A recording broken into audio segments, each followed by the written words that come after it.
रात्रभर वाट बघून सुद्धा बार्सा रिअल माद्रिद दोघांनीही मॅच ऑफिशियल स्कॉट टाकलेले नाहीत, त्यामुळे हा पहिला प्रिव्ह्यू तुम्हाला अर्पण करतो. टेबल जर ला लिगाचं बघितलं तर बार्साकडे 11 पॉईंटचं लीड आहे. आजची मॅच त्यांनी नुसती ड्रॉ जरी केली तरी बार्सा ला लिगा जिंकली. एल क्लासिको मध्ये समोरासमोर लीग जिंकायची इतिहासातली ही पहिलीच वेळ कोणाची पण असणार आहे. जर बार्सेलोना ही मॅच जिंकली तर त्यांची 100 पॉईंट ला लिगाकडे वाटचाल चालू राहील, जे आजपर्यंत रिअल माद्रिद 2012 आणि बार्सेलोनाच्याच 2013च्या टीमला करून दाखवलं होतं. या सीझनला होम वरती बार्सेलोनानं 17 पैकी 17 मॅचेस जिंकून 100% रेकॉर्ड कायम ठेवलाय.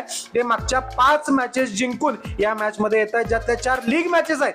माद्रिदनं मात्र गेल्या 7 पैकी फक्त 2 मॅचेस जिंकल्यात. त्यांचं रेकॉर्ड आणि ड्रेसिंग रूम मधलं वातावरण दोन्ही खराब आहे. माद्रिदला आजच्या मॅच सकट सर्व मॅच जिंकल्या आणि बार्सेलोनानं सर्वच्या सर्व मॅच हारल्या तरच ला लिगा जिंकायची पुसटशी संधी आहे, होप आहे, जे जवळपास अशक्य आहे. ऑक्टोबर मध्ये 2-1 न क्लासिको जिंकल्यानंतर ला लिगा जिंकल्यासारखी दंगा केलेली रिअल माद्रिदची ही टीम आजची क्लासिको जिंकून बार्सेलोनाला अक्षरशः ला लिगा जिंकण्यापासून रोखते का?